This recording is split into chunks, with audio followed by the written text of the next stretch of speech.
Hello, I'm Fantastic and Fantastic, and today I'm going to be talking about the new Monogatari Collab that has just gone live in North America. So this is a debut event, and I love debut events because A, every card is new, which in turn possibly gives you a chance to fill voids in your monster box, but more so B, because every card that is released tends to be released at the height of their powers, so to speak. Basically, if a card, say, is this strong upon release, it tends to stay there for a while, and then it slowly goes down as time goes on. So acquiring them on the first run tends to make them the most meaningful.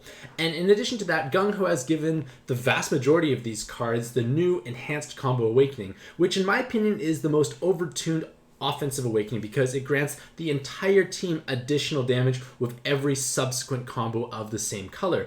And it's quite easy to stack, and many of these cards feature 2 or even 3 of these enhanced combo awakenings, so your team passive damage just goes rocketing sky high. And as a general statement, the 7 and 8 star cards are tremendously valuable, and basically every monster box will benefit from acquiring those cards. Unfortunately, only the single 8-star card is actually able to be acquired via the monster exchange system. The 7 stars will have to be rolled, and that would be quite frustrating because, well, they are tremendously powerful and strong. And while the bottom rarity or 6 stars are not necessarily terrible, they're not great. Like, yes, I wouldn't be mad getting like 1 copy of them, but if you're rolling lots to trying to get the 7 stars, you're going to acquire multiple duplicates, which could be frustrating. And these 6-star cards do comprise 77.5% of the rolling pool. So as mentioned, only 2.5% of the rolls are going to be truly great, so to speak, in my opinion. And the other ones, they're okay. Like, they're not terrible, but I feel like you're definitely going to be better served getting the higher rarity stuff. So the main drawback of this event is you can't monster exchange for these 7-star cards. If you were able to monster exchange for it, most people probably wouldn't be rolling. They'd just be trading in whatever trade fodder they have and being happy with that. So that is definitely the largest drawback. And while the top rarity cards all have weapon assists, none of the bottom rarity cards do. And it's not to say that they are terrible. Like, they're still reasonable. Like, I would not be unhappy acquiring them. It's just that I feel like they obviously don't bring as much value as, say, like Polone or Lampede from previous events where they were just amazing bottom rarity cards. But without further ado, I'd like to just jump right in to each of the cards individually. So bad news is I don't know how to pronounce names. I think spelling is hard for me and pronunciation is difficult. So many of the cards thankfully have a name associated with an English word so I can pronounce them. Unfortunately, the 8-star card doesn't have that. He does not like a snake or a snail or a monkey or something along those lines. He is just something I can't pronounce. But he is actually arguably the best dark utility cleric style card in the game, who's also actually a tremendously strong leader in his own right. So in their base form, which is going to be the less popular form, they have pretty standard awakenings. They have 777 combo, VDP, and they can get either super blind, super jammer, or more skill boost. Wonderful super awakenings overall, or you can help other cards transform. And it's this active skill that is highly desirable, and it's the same active skill across both forms. And it changes the bottom row to dark, so yay, an orb changer, never a bad thing. Reduces unable to match orb effects by 5 turns, and then reduce bind and awoken binds by 5 turns. So 5 is a pretty magical number in pad, at least at this point in time, because the vast majority of mechanics are a 5-turn bind or awoken bind. So being able to clear those or unable to match orb effects usually is 5 turns. So being able to clear those with an orb generation is highly valuable on a 7-turn cooldown. Could even inherit something over top of it for extra zest, so on and so forth. So amazingly strong utility card, but he's going to be a much better sub in his evolved form. In this form here, as a leader, you have great multipliers. Like, you have 4 times health and recovery just for being dark. Great bulk, and you get damage reduction when matching 2 or more colors. I think it's almost impossible not to match 2 or more colors. So you're basically always going to have damage reduction and large amounts of regular health, and you get bonus combos when matching 2 or more colors, and auto follow-up attack with 2 or more colors. So basically, you get this beautiful multiplier for doing no hard matching. There's no, like, color requirements. Like, 2 separate colors should be always doable. So you have tremendous flexibility in this leader skill. You have great bulk, great durability, and in all honesty, this can definitely clear plenty of content. But of course, there will eventually come a time where the leader skill will become outdated. But thankfully, in their next form, one of the best subs possible, and also a strong leader. So in this form here, as a sub, they have 4 skill boosts, or 6 if you decide not to take super blind or super jammer. So great assistance for helping cards transform. They have a 7 combo, a 10 combo, so meaningful personal damage, and 2 enhanced dark combos. And this is where many of the cards shine, because giving passive damage to the entire team makes everything easier to kill. And this awakening stacks. You can have lots of these awakenings across the team and deal spectacular damage. So again, same high value active skill, but at the same time, passive damage for the team, big personal damage, lots of skill boost, a super resist, or more skill boost. There's no real flaw really in this card as a sub. Like, he's doing everything well. Like, it's a meaningful active, low enough cooldown to inherit over top. Just fantastic all around. And you can actually monster exchange and acquire them. And fun fact, as a leader, they are still strong in this form. They have less flat health and less flat H or RCV and lower attack multiplier, but they get more combos, which means they can tap into the 10 combos, and they have these enhanced dark combo awakenings. So monocolored teams can get away with lower attack multipliers because they can stack this awakening, and stacking that awakening basically ensures things hit damage cap on a much more regular basis. So you have these okay health and attack multipliers, but you have huge amounts of damage reduction. And in order to get damage reduction, you do have to have 2 or more dark combos. So it's definitely less consistent. The base form, I feel, is just so mindless by comparison. It's just like, yes, you exist, cool. Take all this effective bulk and damage. Whereas in this form, you have to work a bit harder. But at the same time, if you have multiple options for Dark Orb generation, you should be able to at least produce those Dark Orbs. You might have Dark Orb Skyfalls, you might have low cooldown generators, or even yet, 2.25 times health still might be enough to tank some hits. Not all hits, but a good chunk might be tankable, at least until you get those orbs to flow again. So a bit more risk overall for sure, but it's something you definitely can work around. But it's more so for this outstanding sub potential. Like, if I had this card, dark sub galore. Every dark team is going to basically utilize him, I feel, for at least the foreseeable future. For their weapon assist, it's also strong. It gives you that enhanced dark combo. So being able to give this through a weapon assist, even more damage. And fun fact, this is probably one of the best weapons for himself, because it changed the top and bottom row to dark orbs. Woo! Orb generation, we love that stuff. And then you reduce all unable to match orb effects by maximum amount and bind and awoken binds. So it's basically upgrading his active skill while giving some poison resist and enhanced dark combos. Amazing! Like, this card is so overtuned. Like, you want to have lots of him. You want to run him as a sub. You want to run these as his weapon assist. Like, it's just great. And you at least can monster exchange for them. Like, having 2 would be great. More would still be great. Like, I feel like there's relatively no limit to how many you could own and still have value. Like, it's just such a great card to have. And again, being able to stack in passive damage with a much upgraded active skill. Like, this active skill is going to be needed basically in every single dungeon. So any dark team would want to use this weapon assist, I feel. Like, there's no drawback here whatsoever. Just great. Like, the only drawback is the opportunity cost of not using his base form or evolved form as a sub or a leader. Now we come to the 7-star cards. So every single 7-star card can only be acquired outside of the orb skin by rolling. And this is where the largest conundrum with this event comes into place, because, well, it can be hard to roll these cards because they don't necessarily have the best rolling rates, but they are tremendously strong if you are fortunate enough to do so.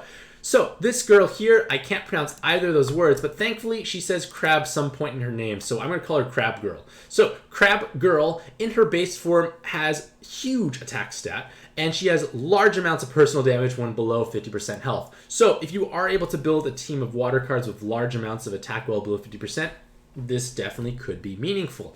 And as a leader, with their active skill, they have a 1-turn cooldown. And I love 1-turn cooldowns because it lets you inherit something over top of it. And in the case here, it's something meaningful. It cuts your health by 50%, which is helpful for teams who want to be low health.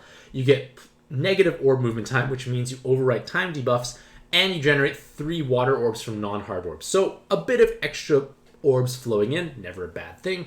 As a leader, you get flat health, you get bonus combos of matching 4 or more connected water orbs. So basically, with her active skill, you can always activate. And then you get bonus damage when you're below 99% health, which will happen with your active skill. So if you use an active skill every turn, you're basically assuming you had 1 water orb to start, which you should have. You have this full multiplier, large amount of damage. You could probably stack rows.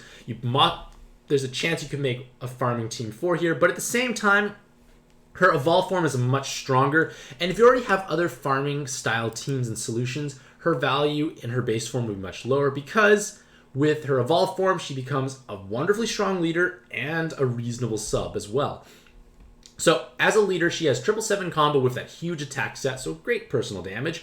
She also has 2 enhanced water combos, and this is where the damage really comes into the forefront. She has the same wonderful active skill, and both forms can get super poison resist as a super awakening, so great super awakening as a whole. And same active skill, 1 turn cooldown, cutting your health. As a leader, they have a lower attack multiplier and no health multiplier, so you might think this is sad and terrible, and way too much RCV by comparison, but you have 84% damage reduction of dual leaders. So 75% damage reduction is the equivalent to 4 times effective health. This is more than 4 times effective health. It also is great protection against any gravity-based attack. Large gravities are not going to hurt you whatsoever, so that gives you some peace of mind, and a large amount of auto follow-up attack. So you might think, well, this attack multiplier is lackluster, but remember, these enhanced water combos add so much damage. People are going to be dealing tremendous amounts of damage output anyway, so it shouldn't be as big of a drawback for monocolored teams. And your damage reduction comes from matching 2 or more water combos, so that is obviously risky. If you don't have 2 or more water combos, things become quite difficult because you have no effective health and you're probably going to die. But at the same time, you don't want to necessarily pair her with another crab girl. You want to asymmetrically pair because you want to give yourself a little bit more protection or just more diversity, because having 2 auto follow attack leaders is kind of redundant in most cases. So there is another girl in this event you could pair with. You could pair with the new 7-star Godfest exclusive Mieda if you want 7x6, which basically guarantees you have 2 water combos all the time. There are ways to get around it, but one highly notable thing I want to mention about this leader skill is that in World of Carnage 2 or Ruler of Hell's Hall, there is that Dragon Seed who has 2 billion defense, and that means no water card can actually hurt it because of the way damage reduction and the order of damage going in. It's basically you'll hit, your damage gets reduced because of the wood versus water attribute, and then you have insufficient damage to break through the defense. You'll never kill it, so you either need a color change or defense break, or in her case here, auto follow attack, and it's enough auto follow attack to kill it in 2 turns due to super resolve. So gives you a chance for water teams to actually clear the dungeon without actually having to bring other ways to address it. So possible alternative leader pairings, but again, 1 turn cooldowns I like because you can inherit anything you want over top of it. For their weapon assist, again, the enhanced water combo, wonderful passive damage, and then a bit of jam resist, which is cool, but their active skill is highly valuable. It unlocks the board, which is nice, and then creates 9 water orbs. So another VDP or a row plus a combo, or 3 combos, whatever you need. And then 4 turns of Color Absorb Void. So Color Absorb has become mandatory to bring basically for endgame content because there are spawns that have it. But multiple turns is necessary for Shura 1/World of Carnage 1 because the Manoas at the very end have 10 turn absorb of a random color. And due to the way damage cap works, at this point in time, it's essentially impossible to one-shot a Manoa right now because there's too much effective health, not enough cards can hit damage cap. So you need to have at least 2 turns of Color Absorb counter. But even then, 2 turns could be a bit of a stretch for some teams. Having 4 turns gives you so much more peace of mind and flexibility because you can take your time. You don't have to rush and blitz through it. Obviously, this weapon assist has most preference for mono water teams, which I feel are the least preferred in Shura Realm, but hey, it does give them a wonderful opportunity. But the main drawback is the opportunity cost of not utilizing her as a leader if you're lacking other strong leaders available. For Snail Girl here, in her base form, 2 10 combo awakenings, so 25 times personal damage. Balance Killer can use any killer latent, and they have a sizable attack stat. So meaningful and very high personal damage against any spawn. That's definitely helpful. And I feel like this is definitely a great card for rainbow based teams because you can carry the VDP latent and still do meaningful damage. And I feel like that's really the main extent of their value because they only bring 1 skill boost. They don't really necessarily give or help other cards transform. I'm not a fan of this active skill. Yes, it's a 1-turn delay and being able to create a spinner for 1 turn, but both of those mechanics individually are underwhelming. Putting them together doesn't necessarily make it great. We have other ways to counter spinners. We can just wait them out. 1-turn delay is not really enough. It only makes her 2 effective skill boosts. It's just lacking in certain ways and it's problematic.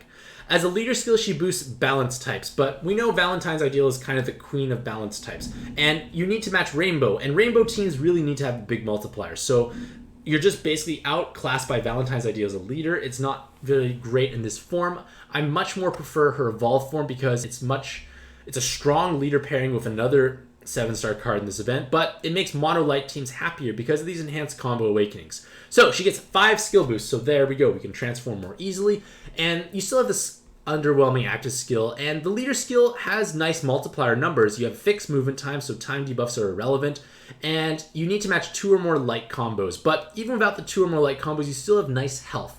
And you can definitely asymmetrically pair with the Orb Skin Girl in this event here. It gives you a bit more diversity in your leader skill, but the passive damage from the enhanced light combos is meaningful, and I just don't want to bring 2 of these cards in a dungeon. I'm not a huge fan of the active skill, and I wouldn't want to have 2 of them in a dungeon, but in addition to the passive damage and the personal damage, which is okay, and skill boost, you get a super resist of your choice of poison or jammer, so a meaningful resist you can acquire, which is always going to be helpful. So as a whole, a reasonably strong mono light leader, but again, it could be a reasonable sub with their high skill boosts. Again, the active skill I feel is their largest drawback. Their weapon assist is either amazing or completely worthless, depending on the type of teams you're running, because it comes with 3 skill bind resists, which is the equivalent to 60% coverage. 60% coverage is a lot, but at the same time, if every single card in your team has 1 skill bind resist, which tends to be the norm, you have 120% coverage. So it's going to be probably relatively rare when you need to have this much skill bind resist, but at the same time, it is possible. You might be running a team that doesn't have skill bind resist readily available. Like, let's say you're playing mono wood and you have a bunch of Vishnus and Jurons on your team. None of them have skill bind resist, so this weapon assist might solve that issue. It's highly situational. It could be amazing, but in most cases, I feel like it will be underwhelming, but it's just nice to have in your back pocket, so to speak. Next girl here is Monkey. So Monkey, in her base form, has super blind resist. She has sizable personal damage when below 50% health when matching a VDP. But again, like, this whole concept of water cards having attack while below 50%, it's definitely picking up. But the problem is their other forms are just stronger. So if you had one, you wouldn't necessarily want to use their base form, I feel, because it is still reasonable, but the evolved form does a bit more. So both forms share the same active skill. It reduces health by 50%, and then 1 turn is 75% damage reduction. So this type of damage reduction is necessary for Worlds of Carnage 2/Shura Realm 2, Ruler of Hell's Hall, because there are many large unavoidable hits. And this active skill, when used as her other form, makes her essentially like a best-in slot for water teams for damage reduction because of the awakenings and value they provide. So this is not the form I want to be looking at, but this active skill is valuable for that reason. If you're not playing through things like World of Carnage 2, the active skill is less value because damage reduction tends to be less needed. In addition to the shield, you get an attack boost, which is helpful to ensure the thing dies, especially gills when you're knocking them below 50% for the first time. As a leader, you get fixed orb movement time, you have stats for water, and then you have damage and on damage reduction when matching 4 or more connected water orbs. So relatively easy to do, and you get bonus combos when matching 4 or more water orbs. So it is an easy to use leader skill, but the thing is, the evolved form just outclasses them because of these enhanced water combos. Again, sprinkling it across the entire team, everyone does more damage. And the 7 combos are much more universally helpful. She can still have 4 skill boosts, which is meaningful in itself. You have super jam resist, so you have some protection there. Again, this highly valuable active skill, but as a leader, you are still quite strong. You can pair with the above Crab Girl, you could pair with Mieda, but I feel like Crab Girl is a bit more important because instead of getting auto follow-up attack, you get bonus combos. Having the 2 together is nice, but if I had to pick one, the auto follow-up attack definitely is more meaningful, especially in Ruler of Hell's Hall, because you can actually pass the Dragon Seed floor. But at the same time, still a strong leader skill, and you have meaningful damage reduction if you can have enough water orbs every single turn. That's obviously a bit of a risk, but at the same time, it might be doable. If you have, say, 2 Norzas as subs, wow, you just have water orbs every turn. Most likely you're going to have some from beforehand. There are possible ways to work around it. But at the same time, even as a sub, wonderfully powerful, especially for Ruler of Hell's Hall content, because you need that damage reduction on a fast charging active skill with a meaningful body alongside of it. So great card in that regards overall. As a weapon assist, they have a skill boost, L, and Jammer. So these are useful awakenings, and the value of these awakenings goes up if your team has no L. having one L on the team is meaningful because it gives you the opportunity to unlock the board of actually using an active skill. But if you have lots of L's already, it has diminishing returns.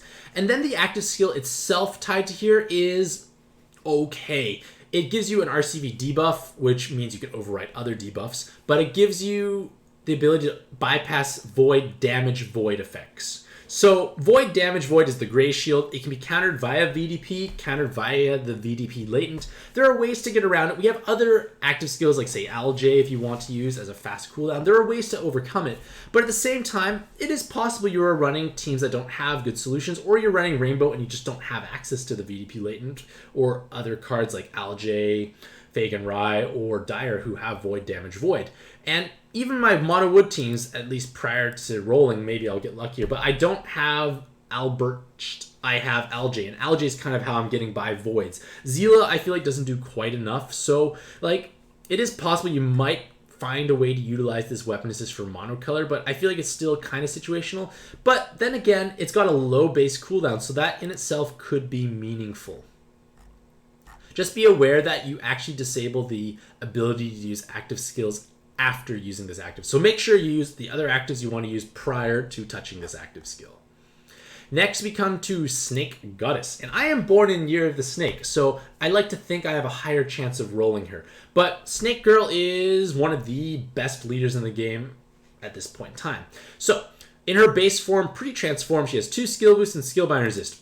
Always helpful, and a 20-turn transformational needs. You do have damage reduction with 2 wood combos, so you might be able to stall out a turn or 2 if you have enough wood orbs present on turn 1. But once you transform, wow, such a great card. So you have 3 enhanced wood combo awakenings. So with multiple Snake Goddesses on the team, damage just flies through the ceiling. Like, just absolutely amazing damage output. She has a 7 combo, a 10 combo, a respectable base attack stat, and a devil killer. So devils are going to get absolutely murdered. And then with her active skill, a 3-turn active skill is change fire to wood, water to hearts, and then 1.5 times RCV and 1.5 times attack. So it's a 3-turn cooldown, which means you can make a system. So her RCV multiplier, her attack multiplier, pretend they are 1.5 times higher, because with a system you can use an active every single turn. Outrageous. Like, these are huge leader skill multiplier numbers. And if you look at it, you do have health. You have basically the same bulk as Sena, and Sena is considered one of the best leaders in the game at this point in time. And it's a little different how she activates. So you get flat stats of your wood, which makes sense, and then you get damage reduction by 50% per leader when matching 7 or more combos. So Sena's biggest weakness is you have to match fire and water. Without that, you have no damage reduction and most likely dead. Snake Girl does not need that. She just needs 7 combos, which is doable from basically every given board. So you're going to have reliable damage reduction all the time, even if the board is locked. That is meaningful. In addition to that, you get your full attack multiplier and plus 3 combos per leader with 2 or more wood combos. So your active skill is probably going to be making enough wood orbs that you have 6 wood orbs every turn. So you're going to be dealing 1.5 times more than 324 times attack. So that's a big number in itself there. You have you always can heal back to full health, assuming they were hard orbs, and just damage. Like, monocolor does so much damage with this enhanced combo awakening, and if you have multiple snakes on your team, you're hitting damage cap with virtually no effort. That's a big deal, and the fact that you're so bulky makes her such a powerful leader.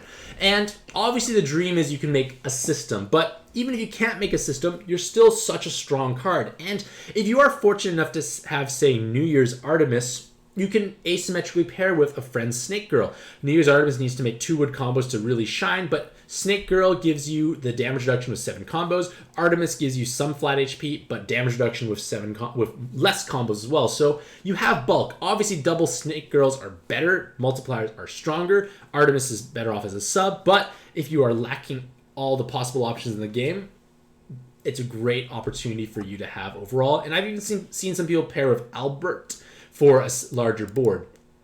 And the main drawback, I'd say, of her is that you have no void damage penetration. So VDP needs to be solved. So you can solve it through Albert, who is by far the best one. I don't have one, so it makes my life a little harder. But Durand is a farmable card who's also a great VDP solution. You have Alj for her active skill, and maybe Zila depending on the dungeon at hand. But Zila's attack stat is a little too low, I feel, overall to truly shine.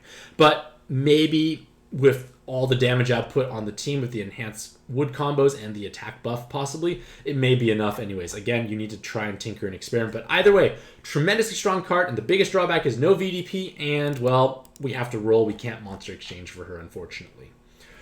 Her weapon assist, like, it does give the enhanced wood combo, which is obviously meaningful, but the thing is, you want to have at least one as a leader, one as a sub. That means you need to have probably two to truly have the best team possible. And at that point, it's going to be difficult to roll that many, so the weapon assist has just way too high of an opportunity cost of not using her in her base / transforming form, because she's basically her own best sub. Like, it is a reasonable thing, but it's just not necessary, assuming you don't have lots of copies. Next is the Orb Skin card, and the Orb Skin card is Catgirl, and she follows a similar template to Snake, in the sense that it's a 20-turn cooldown to transform, 2 skill boosts, skill bind resistant base form, damage reduction with 2 light combos. Her leader skill multipliers are they're the same leader skill multipliers, but instead of bonus combos, you get auto follow attack. And it's the same idea. You match 7 or more combos for damage reduction. You match 2 light combos for your full attack multiplier and the auto follow attack. The main drawback compared to her and Snake Girl is that her awakenings are weaker and her active skill is weaker. So if we look at her awakenings, you do have the same triple enhanced combos. So same there, but you have 777 combo instead of 7, 10, and Devil Killer. So 7 and 10 combo is 10 times personal damage. 777 is 8 times. So Snake Girl already has more personal damage with less awakening. So the Devil Killer is icing on the cake. And in addition to that, Snake Girl can make a system so efficiently. Catgirl, not so much. You can't make a system because it's a 4-turn cooldown. It's just much harder to do so. And the effect, while it is useful, is not as powerful. It's 6 light orbs being created and then 1 turn of attribute absorb cancellation. So attribute absorb, as I mentioned beforehand, is necessary, but 1 turn is not sufficient. You're not going to have enough damage output to kill something, I presume, in 1 turn. I highly doubt you're going to kill the Minoa in 1 turn. So you're going to need to bring color absorb in other ways. So it's just hindering how much potential. Like, it's not to say she's weak. It's just that she is definitely less powerful compared to Snake Girl in terms of her full potential.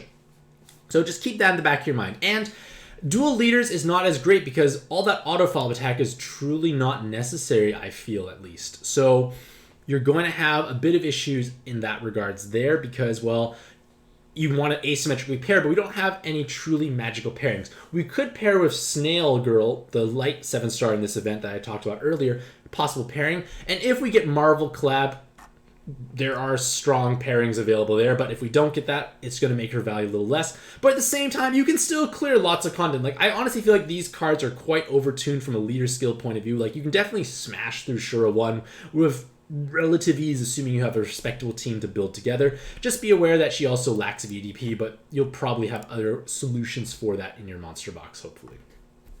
For her weapon assist, again, the enhanced combo awakening, wonderful passive damage. And then the active skill itself gives you 2 turns of reducing damage by 75%. So in World of Carnage 2, we need damage reduction. So that is definitely meaningful to have there. And you get 3 times attack for 2 turns. So hey, why not? Shield and do more damage. It's actually a pretty useful effect overall for Shura 2, but again, if you're not playing through that content, the value definitely goes down. But at the same time, I feel like, depending on where you are in the game, this is probably going to be the form that provides the most value for yourself overall at this point in time, and then as we go further on, maybe the weapon assist might end up having more value as you start playing, say, more of Ruler of Hell's Hall. And one nice aspect about this card is she's an orb skin, so if you wanted to, you could directly purchase. Finally, we come to human-like Vampire Girl. And Vampire Girl has, in her base form, lots of VDP damage and 5 skill boosts. So, like, cool. Like, you have 5 skill boosts and VDP damage. You also have the ability to gain 75% damage reduction for 1 turn. So, this makes me think of, like, I'm kind of like Shiva. Shiva has similar in the sense that he has high skill boosts. He has a damage reduction on a reasonable low cooldown, but I would prefer to use Shiva over Vampire Girl's base form because Shiva gives you a super poison resist. He also has a lower base cooldown, and the VDP is nice, but probably not necessarily going to be needed as much compared to a bit of flat damage all around. But it's the lower base cooldown and the super poison resist that makes me more excited for Shiva, and also the fact that her evolve form is more meaningful. In her evolve form, she gets double 7 combos, so a bit more universally helpful there, but she gets 2 enhanced fire combos, so everyone else is going to perform better. You still have the same active skill of generating a column of fire orbs and damage reduction. The cooldown is longer, and Shiva does get super poison resist. He does have 2 more latent slots. He also has a ability to break defense, which is probably not as helpful at most cases. Fire teams are not necessarily disadvantaged against defense in Shura too, but it's just different effects. But I still feel like I would prefer Shiva, mostly because super poison resist and the ability to take 2 extra latents. It makes it so it's easier to have your say 6 latent slot and then 2 SDRs as well. It just makes it a little bit more flexible there overall. So again, it's another option for Shiva, but maybe I feel like I'd still be preferring my Shiva, at least for myself. And Shiva is still relatively niche because it's mostly for the damage reduction for Ruler of Hell's Hall 2. Weapon Assist, again, enhanced combo orb, yay, not surprising. And then it has a 23 turn base cooldown. And the active skill is strong, but it's kind of at an awkward point. Like, it is a reasonable active to have because it gives you 2 turns of 100% damage reduction. So you can't die for 2 turns. And then 2 turns of 100% defense break, which is niche and situational in itself. But the cooldown's too long to rely on it because in Ruler of Hell's Hall, you need to have this type of damage reduction on a regular basis. So don't have it available regularly, gonna have problems there. So it is reasonable, but I feel like it's a little bit of an awkward weapon assist to truly take advantage of, I feel, at this point in time. Now we come to the 6-star cards, and the 6-star cards comprise 77.5% of the rolling pool. So just keep that in the back of your mind that most of your rolls will be these cards. They're not bad, but they're not amazing. So Karen has double 7 combo, triple attacker killer, can take attacker killer latents. If you're an attacker type spawn, you're gonna just basically die. So meaningful damage against attacker spawns there for sure. You can have 4 skill boosts and some passive damage. You think not a bad sub, but at the same time, if you're not an attacker spawn, you just wasted 3 of those awakenings. They could have been something else. And for wood, if I need damage reduction through an active skill, I'm most likely going to take Kukan if I can, because Kukan has just better awakenings overall. Like, they don't have as many wasted awakenings, quote unquote. He also has a super resist and a lower base cooldown. So it's not to say that she is weak, but I feel like she is definitely outpaced by other options overall because the attacker killers can go to waste. But again, if you don't have any other good solution for killing attacker type spawns, she definitely can punch through for like ranking dungeons or farming. Name I cannot pronounce, has 3 enhanced hard orb awakenings and 1 fire and 1 dark enhanced combo. So I just like mixing 2 colors because it's just harder to concentrate your damage. It's rare you need both colors on a given team anyway, so it's kind of like one of those awakenings a little wasteful. You do have a cloud resist and you do have a large RCV stat, so the enhanced hard orb awakenings are meaningful. You can have up to 3 skill boosts. Their active skill gives you a fire, wood, dark, and heal orb board, along with removing all binds and awoken binds. So pretty nice active skill overall, and I definitely feel like it does have overlap with Amaterasu, mostly because at least both of them have fire attributes, so both could be used in fire teams. But Amaterasu has a weaker active skill by comparison, I feel. So like, if you are needing a healing solution, say for your Gillian teams, this is not a bad option all around because it does give you extra damage. It gives you similar skill boost to Amaterasu. You also get the enhanced heart combos to heal back up. It's pretty helpful overall. Like, I feel like healing solutions at this exact moment are not as needed, but when they are needed, I feel like this is definitely a viable solution because the active skill is strong. You need bind and awoken bind clearing, and if it comes with a board changer as well, it gives you a nice backup in case you don't actually need to clear those binds. For this guy who's a meme, I guess he's kind of, I don't know, he's not that great, unfortunately. But he has 10 combo and enhanced light combo. So, like, he does a bit of stuff, but nowhere near enough of anything in particular to excel. I'm not particularly happy about this card. It doesn't provide much. And I feel like if I did roll him, I'd be kind of sad because I wouldn't have much use for him at this point in time, along with the fact that he's probably going to pop out lots because he is a bottom rarity card. This individual here does try and play into the fact that Water has some cards maybe that like to be below 50% health, but again, as I mentioned, those cards are better served in their evolved form, so again, no true leader to really take advantage of him. But his main appeal is the fact that he gives bonus coin drop. He gives 2.5 times coins for clearing a dungeon. So, prior, like a month or so ago, coins had no value. But in JP, they've released an update where cards can be leveled up to level 120. And that requires a 1 billion coins. So, coins suddenly have more value once again because now we need coins in order to do that special limit raising. And coin drop rates obviously have a bit more value there. Of course, at the same time, it's not going to be something you do all the time, but having a solution for it can be meaningful. New Year's Ganesha is definitely the best option, but this is definitely a stronger option because usually you'd have like a Ganesha. Most people have a Ganesha or something else that has some coin drop rate. There are a few other cards available, so you'll take those and pair of New Year's Ganesha, who is the best one out there. But the advantage of this card is you actually have a meaningful leader skill, so you don't have to grind and slog through stuff as much because matching 4 or more connected water or dark orbs gives you your attack multiplier, which in turn means you can't sweep content. So, situational card overall, but if you don't have New Year's Ganesha, this might be your next best option for coin drop rate increase. This individual here has meaningful personal damage against devil type spawns due to their huge attack stat. She can have potentially 4 skill boosts. She can have enhanced dark combos, and her active skill gives you no skyfalls, attack buff, and changing the top row to dark, bottom row to jammer. So it's a double row maker on a relatively low cooldown. Definitely helpful for farming if you need to have them ready quickly because 6 turns is definitely much faster than other options available.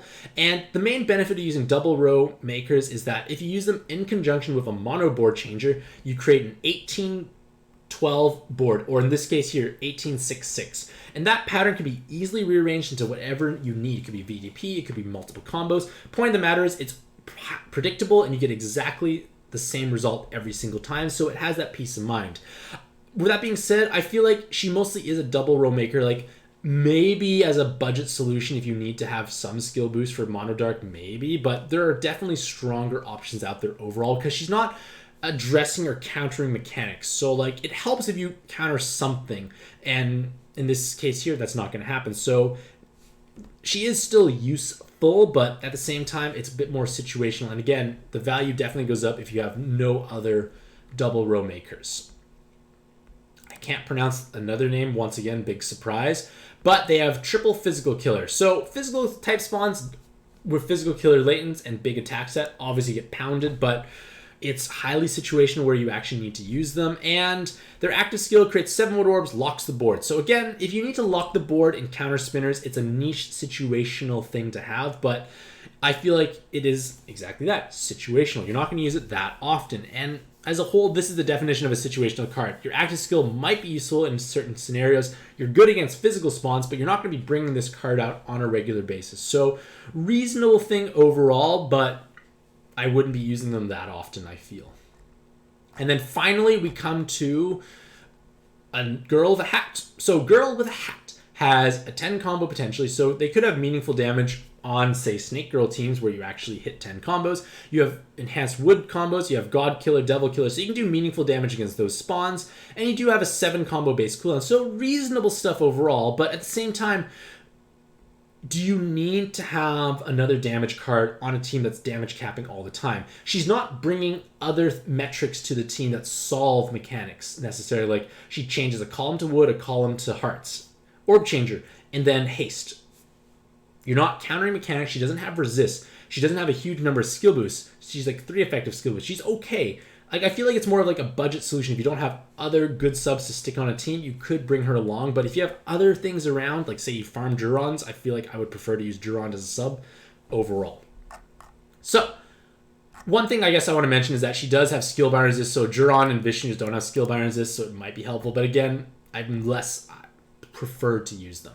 So, do I plan to roll in my dream roll? So, I do plan to roll in this collab because it is new. Getting new cards is going to be helpful. Like, even though I say the 6-star cards are not the best, they still might fill in some gaps or holes in my monster box that I couldn't have necessarily addressed. So, I wouldn't be terribly unhappy. So, even like 10 rolls is most likely not going to have too many duplicates, and hopefully I get some of the better prizes all around.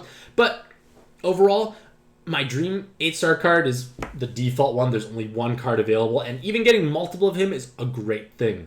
For 7 stars, I want Snake Goddess. I'm born in the year of the snake, as I mentioned. It should give me big snake powers to roll her more easily, I hope, because she's just an incredibly strong leader. I have a New Year's Artemis already, so I can definitely build a reasonably strong team. I don't have Albert, but I can use workarounds. I acquired 2 Durons and pied 2 Durons, so I have options for VDP is my point. So I feel like I definitely can put together a strong card, and she would make all my wood dreams come true. For the 6-star card, I want the guy who provides coin drop boost. I don't have New Year's Ganesha. I don't have any other thing that gives 2.5 times drop rate, so this will definitely be an upgrade to my monster box. Is it worth chasing? No, but it's probably going to happen if I roll at least a modest number of times.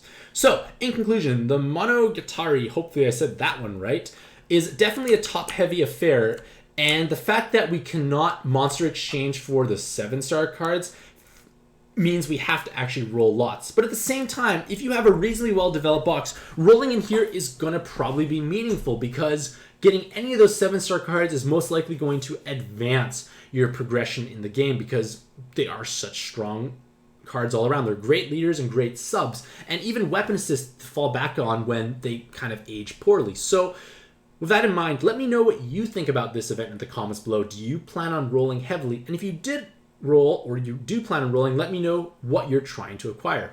Either way, hopefully you all have a fantastic day. I wish you all the best of luck in your own pad adventures, and happy puzzling.